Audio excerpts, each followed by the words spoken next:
Varicose veins కి సరైన చికిత్స కోసం సంప్రదించండి ఎవిస్ హాస్పిటల్. నమస్కారం. మాఘపురాణం 5వ రోజు పారాయణలోకి వచ్చాం. ఈరోజు మాఘశుద్ధ పంచమి. ఈ పంచమిని శ్రీ పంచమని, వసంత పంచమని చెప్తారు. ఈ మాఘశుద్ధ పంచమి నాడే సరస్వతీదేవి జన్మించిందని చెప్పబడుతుంది. ఈ రోజున సరస్వతి పూజ చేసుకోవటం, కొత్త శాస్త్రాలు ఏమైనా చదవదలుచుకున్న వాళ్ళు మొదలు పెట్టుకోవటం, కొత్త విద్యాభ్యాసానికి అవసరమైన ఏర్పాట్లు చేసుకోవటం, పిల్లలకి అక్షరాభ్యాసం చేయటం, సరస్వతి పూజ చేసుకోవటం విశేషంగా చెప్పబడింది. అయితే ఇది సామూహికంగా సరస్వతి పూజ కంటే వ్యక్తిగతంగా చేసుకోవాలి. ప్రతి వాళ్ళకి జ్ఞానం అవసరం. చూడండి, గుంపులో గోవిందా అని ఉండకూడదు. ప్రతివాడికి సొంతానికి జ్ఞానం కావాలి. ఏదైనా కొత్త విద్య, సంగీతము, నాట్యము లాంటి లలిత కళలు అభ్యసించదలుచుకున్న వాళ్ళు కూడా ఈ రోజున ముహూర్తం పెట్టుకుని, దీనికి ఇంకా తిథివార నక్షత్రాలు చూసుకోక్కర్లేదు. శ్రీ పంచమి నాడు నాట్యశాస్త్రము, సంగీతము లేదా కావ్యాలు ఏదైనా కొత్తగా చదవదలుచుకున్న వాళ్ళు, కొత్త బుక్ స్టార్ట్ చేయాలనుకుంటారు కొంతమంది, వాళ్ళు కూడా ఈ రోజున మొదలు పెట్టుకోవచ్చు. దీనివల్ల ఏంటంటే మనకి మరింతగా జ్ఞాన సముపార్జనకి అవకాశం లభిస్తుంది. చాలా ప్రత్యేకమైన రోజు కాబట్టి సరస్వతి ఆరాధన విశేషంగా చెప్పబడింది. పంచమి నాడు మీరు పిల్లలకి, చిన్నపిల్లలకి అక్షరాభ్యాసం కూడా చేయించవచ్చు. కొత్త భాష నేర్చుకోవాలనుకుంటారు, లాంగ్వేజ్ కొత్తది, జర్మనీ, ఇప్పుడు జర్మనీ చదువుకోవడం కోసం వెళ్ళాలనుకోండి, పిల్లలు జర్మనీ నేర్చుకోవాలనుకుంటారు, వాళ్ళకు కూడా ఇది మంచి రోజు. ఈ రోజున స్టార్ట్ చేసిన ఏ పనైనా కూడా చక్కగా అవుతుంది. అంటే విద్యా సంబంధమైనది, జ్ఞాన సముపార్జనకి సంబంధించిన ప్రతి ప్రయత్నము ఈ రోజున మొదలు పెడితే చాలా సక్సెస్ఫుల్గా వెళ్తుందట. అవకాశం ఉన్నవాళ్ళు మీ రంగాల్లో ఏం నేర్చుకోదలుచుకున్నారో అది నేర్చుకోవచ్చు. సరస్వతి పూజ చేస్తారు కాబట్టి విశేషంగా బాసర లాంటి క్షేత్రాల్లో చాలా అద్భుతంగా జరుగుతుంది.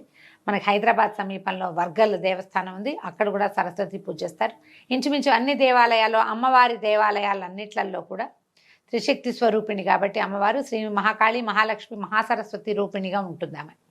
కాబట్టి మహాసరస్వతి స్వరూపాన్ని ఈ రోజున పూజించటం, ప్రార్థించటం, దర్శనం చేసుకోవటం చాలా మంచివి. పురాణంలోకి వద్దాం. కౌత్సుడనే బ్రాహ్మణ కుమారుడి గురించి చెప్తున్నాం. మన ముందు కథలో దిలీప మహారాజుకి వశిష్ఠ మహర్షి ఇలా తెలియజేస్తున్నారు. కౌత్సుడనే కుర్రవాడు తపస్సు చేశాడు కావేరీ నదీ తీరంలో. తర్వాత అతనికి విష్ణుమూర్తి ప్రత్యక్షమైతే, నేనే స్వరూపాన్ని చూశానో ఆ స్వరూపమే ప్రజలందరూ దర్శనం చేసుకునేలాగా ఇక్కడే నువ్వు వెలిసి ఉండమని భగవంతుణ్ణి ప్రార్థించి అతను తన సొంత గ్రామానికి బయలుదేరి వచ్చాడు. అయితే ఇతన్ని మృగశృంగుడు అని కూడా పిలిచేవాళ్ళట. ఇతను కావేరీ నదీ తీరంలో ఘోరమైన తపస్సు చేశాడు చాలా రోజులని చెప్పాం కదా. ఇతను తపస్సు చేసుకునేటప్పుడు ఈ అడవిలో ఉన్నటువంటి మృగాలు కొమ్ములు దురదొస్తాయండి వాటికి, అవి ఏదైనా చెట్టు కొమ్మకేసి రుద్దుకుంటాయి. ఈ నిశ్చలంగా కూర్చుని తపస్సు చేసుకుంటున్న ఇతను ఏదో ఒక శిలాస్వరూపంగా భావించి మృగాలు ఈ లేళ్ళు అవన్నీ తమ కొమ్ముల్ని అతనికేసి రుద్దేవిట, ఆ దురద తీర్చుకోవటం కోసం. అందుకని ఈయన మృగాలు తమ శృంగములతోటి అతన్ని రాపాడించినాయి కాబట్టి మృగశృంగుడు అని కూడా పిలిచేవాళ్ళు. శృంగం అంటే కొమ్ము అనమాట. అయితే ఏమైంది, ఈ బ్రాహ్మణ బాలుడైనటువంటి కౌత్సుడు అనేటువంటి మృగశృంగుడికి యుక్త వయసు వచ్చింది. అప్పటికే అతను పెద్దవాడు అయ్యాడు, 30 సంవత్సరాలు దగ్గర వచ్చేసినాయి. 30 ఏమేమోలేండి, 15 ఏళ్లకో వెళ్ళుంటాడు, 25 ఏళ్లకు తిరిగి వచ్చాడు. తల్లిదండ్రులు కుమారుడికి వివాహం చేయడానికి నిశ్చయించి తగిన వధువు కోసం అన్వేషించడం మొదలుపెట్టారు. వాళ్ళ అమ్మా నాన్న సంబంధాలు వెతుకుతారు. ఇప్పుడు కూడా మనం అమ్మాయి ఎలాంటి అమ్మాయి కావాలో పిల్లల్ని అడుగుతాం. ఏమిటి, జాబ్ చేసే అమ్మాయి కావాలా, ఇంట్లో ఉండే అమ్మాయి కావాలా, ఏవో కొన్ని 3 ప్రశ్నలు ఉంటాయి కదా, దాని గురించి చెప్తున్నారనమాట. విషయం తెలుసుకున్నటువంటి కౌత్సుడు తన తల్లిదండ్రులను ఉద్దేశించి ఇట్లా అన్నాడు. తల్లిదండ్రులారా, నాకు వివాహం చేయాలనే మీ తపన నన్ను ఎంతో ముగ్ధుని చేసింది. కానీ వివాహం చేసుకునే ముందు వధువు యొక్క గుణగణాలని పరిశీలించాలి కదా. వధువు యొక్క గుణగణాలు, మంచి చెడ్డల పట్ల నాకు కొన్ని నిశ్చయమైన అభిప్రాయాలు ఉన్నాయి, వాటిని వివరిస్తాను వినండి అని చెప్పడం మొదలుపెట్టాడు. ఇప్పుడు మనం మాఘమాసం మహాత్మ్యం కదా తెలుసుకుంటున్నాము. మధ్యలో ఈ రామాయణంలో పిడకల వేట ఎందుకండి అంటే, పురాణాలు అందుకే వినాలి మనం. పురాణాల్లో బోల్డని పిడకల వేటలు ఉంటాయి, వేరే కొత్త సంగతులు చెప్తారు. చూడండి, ఒక అతను తపస్సు చేశాడు. మొదటిది ఏం చెప్పారు, స్నానం చేయగానే అతనికి పులిముఖం పోయింది, అంటే స్నానం చేస్తే పులిముఖం పోతుంది. రెండో వాడు తపస్సు చేశాడు. ఈ తపస్సు చేసినప్పుడు అతను మాఘస్నానం చేయటం వల్ల తక్కువ సమయంలోనే అతని తపస్సు సిద్ధించింది. ఏం చెప్తున్నారు, స్నానం చేయి మంచి జరుగుతుంది అని కాకుండా ఎలాంటి మంచులు జరిగేందుకు అవకాశం ఉందో కూడా చెప్తున్నారు. ఇతను జ్ఞానవంతుడయ్యాడు. ఎలాంటి కన్యని వివాహం చేసుకోవాలో ప్రజలకి మనకి తెలియజేస్తున్నాడు అనమాట. వధువు గుణవతి, శీలవతి అయి ఉండాలి, పెద్దలని గౌరవించాలి, ఆరోగ్య సూత్రాలని పాటించాలి. అంటే పొద్దున్నే లేవాలి, రాత్రి పెందరాళే పడుకోవాలి, కాల భోజనము, కాల నిద్ర చేయాలి. ఆరోగ్య సూత్రం పాటించడం అంటే ఇంకా అదే ఆరోగ్య సూత్రం. అసూయా ద్వేషాలు ఉండరాదు. మర్యాద మన్ననలతోటి మెలగాలి. అందరినీ సమభావంతో చూడాలి. పక్షపాతం పనికిరాదు. అత్తమామల్ని ఆదరించాలి. వినయ విధేయతలతోటి మెలగాలి. భర్తను తూలనాడరాదు. భర్తకు అనుకూలంగా మెలగాలి. మంచితనము నెమ్మదితనంతో ఉండాలి. ఇవన్నీ ఇప్పుడు కూడా కావాలండి మనకి. అమ్మాయిలు ఏమంటారు, నాకే కావాలా, నేనే ఉండాలా, ఇలాగా నువ్వు ఉండవా అంటారు. అబ్బాయిలు కూడా దీనికి తగినట్టు ఉండాలి. ఇప్పుడు ఆయన చాలా బుద్ధిమంతుడని చెప్పుకున్నాను చూడండి. ముందు పురాణంలో చెప్పా, ముందు రోజు పారాయణలో.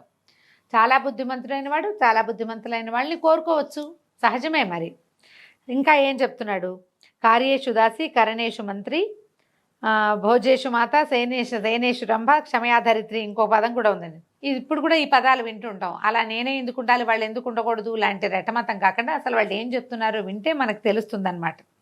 ఇవన్నీ పెద్దల నుంచి నేను విన్నట్టుగా ఇంటి పనులలో దాసివలెను, భర్తకు సలహాలు ఇవ్వడంలో మంత్రిగాను, భర్తను సుఖింపజేయటంలో శృంగార దేవతగాను, భూదేవి అంతటి ఓర్పుతో ఉండవలెను. కోరుకుంటున్నాడు పాపం. ధర్మార్థ కామ మోక్షములనడి చతుర్విధ పురుషార్థాలను తెలుసుకుని వాటికి అనుగుణంగా మెలుగుతూ మోక్షాన్ని పొందు మార్గాన్ని అన్వేషించున్నదిగా ఉండవలెను. మోక్షాన్ని ప్రతి వాళ్ళకి, మనిషే పుట్టిన వాడికి మోక్షమే కావాలి. ఇప్పుడు భర్తలు మోక్షార్థులుగా ఉన్నారనుకోండి, వాళ్ళని సేవించడమే భార్య యొక్క మోక్షార్థ గమనం అన్నమాట. నిత్యము ధర్మబుద్ధిని కలిగి ఉండాలి. దైవభక్తి పరురాలై ఉండవలను. ముఖ్యంగా వధువు పుట్టినింటికి మెట్టినింటికి పేరు తెచ్చేదిగా ఉండాలి. ఈ పై లక్షణాలు కలిగిన స్త్రీని వివాహం ఆడడం వల్ల ఆ దంపతుల సంసార జీవితం 3 పువ్వులు 6 కాయలుగా వర్తిల్లుతుంది. పెద్దల మాటను కానీ భర్త మాటను కానీ జవదాటక వారికి అనుగుణంగా నడుచుకునే స్త్రీ పరమ పవిత్రురాలై దైవ సన్నిధికి చేరగలదు. కావున అట్టి సద్గుణ సంపన్న అయిన స్త్రీని వివాహం ఆడవలెను. ఇవన్నీ మంచి మాటలేనండి. ఇందులో ఆడవాళ్ళని తక్కువ చేసేదో, మగవాళ్ళని పురుషాధిక్యత పెంచేదో ఏమీ లేదు. పురాణం సాఫ్ట్గా, మృదువుగా, చక్కగా చెప్తుంది. దీంట్లో ఏంటంటే మనం ఇన్ని గుణాలు కోరుకునేవాడికి అందులో కొన్నైనా ఉండాలి. ఇప్పుడు మనం కూడా, మనకి వాంటింగ్స్ బోల్డ్ అని ఉంటాయి కదా, దానికోసం ప్రయత్నం చేయాలిగా ఎంతో కొంత. మనం కూడా కొన్ని పద్ధతులు మార్చుకుని కొన్ని దానికి అనుగుణంగా ఉంటే, ఇప్పుడు మన మోక్ష సాధన అవి ఈ కాలపు ప్రక్రియలు కావు. అలా ఆలోచించాం మనం. ఏదో కొంచెం భక్తిగా ఉండాలి, ఏదో కాస్త పద్ధతిగా ఉండాలి అనుకుంటాము. ఆ కాస్త పద్ధతి, ఆ కాస్త భక్తి అయినా స్త్రీలకు ఉండాలంటే పురుషులకు కూడా ఉండి తీరాలి ఖచ్చితంగా. వీళ్ళకి లేకుండా వాళ్ళకి కావాలని కోరుకోకూడదు. ఈయనకు అవన్నీ ఉన్నాయి కాబట్టి కోరుకుంటున్నాడు అనమాట. అందరినీ ప్రేమాల రాగాలతోటి సమభావంతో చూడాలి. అట్టి స్త్రీ ప్రజలందరి చేత ప్రశంసలు పొందగలదు. కీర్తి ప్రతిష్టలను ఆర్జించగలదు. చల్లని తల్లి అని 10గురి చేత మెప్పు పొందగలదు. సద్గుణములు కలిగిన భార్యను పొందిన వాడికి అంతకంటే వేరే స్వర్గం ఉండదు. మంచి గుణాలు ఉన్న పిల్లగా అమ్మాయి కనుక దొరికితే వాడి ఇల్లే స్వర్గం కదా. పురుషుడికి పూర్వజన్మ సుకృతం బాగా లేకపోతే పరమ గయ్యాళి అయిన భార్య దొరుకుతుంది. ఇంకా వారి సంసారం అంతా నరకకూపంగానే ఉంటుంది. కాబట్టి పెళ్లి చేసుకోబోయే స్త్రీ ఈ లక్షణాలను కలిగి ఉన్నదో లేదో తెలుసుకోవాలి. అటుపిమ్మటే ఆ స్త్రీని వివాహం ఆడుట శ్రేయస్కరము. ఇప్పుడు ఈ కథాకాలం నాటికి బాల్య వివాహాలే ఉండేవి. అమ్మాయిల్ని చిన్న చిన్న పిల్లల్నే పెళ్లి చేసేవాళ్ళు. 7-8 ఏళ్ల పిల్ల, 8 ఏళ్ల లోపల పిల్లకు ఇవన్నీ ఉన్నాయో లేదో ఎట్లా తెలుస్తుంది? కొన్ని తెలుస్తాయి. పిల్లలు గద్దరిగా ఉన్నారా లేదా, అది పుణ్యవతి శీలవతి అవన్నీ వయసు వస్తే కానీ తెలియవు కదా, కొంచెం సమయం పడుతుంది. కానీ ఇతను ఈ లక్షణాలు మనకి, ఇది ఎందుకు చెప్తున్నారు మహర్షి? ఈ కాలం మనకి అర్థం కావడం కోసం, మనకి తెలియటం కోసం అయి ఉండొచ్చు. తర్వాత తల్లిదండ్రులారా, నేను నా అభిప్రాయం చెప్పాను, ఇక మీ ఇష్టము. పెద్దల మాటలను, జన్మనిచ్చిన తల్లిదండ్రుల మాటలను జవదాటేవాడిని కాను అని విప్రబాలుడు తన అభిప్రాయాన్ని వెలిబుచ్చాడు.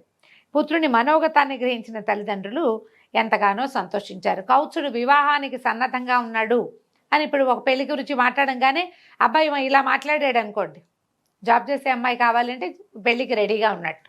ఈ లక్షణాలన్నీ వింటే ఇతను వివాహ యోగ్యమైన వయసులో ఉన్నాడు, వివాహానికి సంసిద్ధతని వ్యక్తం చేస్తున్నాడు అని తల్లిదండ్రులు అర్థం చేసుకుని సంతోషించారు. కాబట్టి ఏం చెప్తున్నారు? వధువు మంచి కుటుంబానికి చెందిందై ఉండాలి, మంచి మర్యాదలు తెలిసిన విద్యావంతురాలై ఉండాలి, దేవబ్రాహ్మణులను పూజించున్నదిగాను దైవభక్తి తత్పరత కలిగి ఉండాలి. ఇవన్నీ విన్నాక వాళ్ళు చాలా సంతోషించి, నాయన నీ అభీష్టం నెరవేర్చుకోవడానికి ఆ భగవంతుని కూడా వేడుకుందాము, నువ్వు కూడా దైవ ప్రార్థన చేసుకో, మంచి భార్య రావాలని. మంచి భార్య వస్తే సంసారం, గృహస్థ జీవితం ఆనందంగా ఉంటుంది. దీని తర్వాత తీసుకోబోయే వర్ణాశ్రమ ధర్మాల్లో 4వ ధర్మం ఉంది కదా, అది కూడా చక్కగా నడుస్తుంది. లేకపోతే ముందే ఆ 4వ ఆశ్రమానికి ప్రవేశించాల్సి వస్తుంది. భార్యతో కనుక జీవితం బాగుందనుకోండి, గృహస్థాశ్రమం చక్కగా వెళ్ళిపోతుందని చెప్పి నువ్వు కూడా భగవంతుని ప్రార్థించిన మేము భగవంతుని ప్రార్థించి ఇలాంటి పిల్ల కోసం వెతుకుతాము అని చెప్పి అమ్మా నాన్న పెళ్లి సంబంధాలు చూడడం మొదలుపెట్టారు. దీంతో 5వ రోజు పురాణం పూర్తయిందండి. రేపు ఉదయం 6వ రోజు పారాయణలో మళ్ళీ కలుసుకుందాం. నమస్కారం.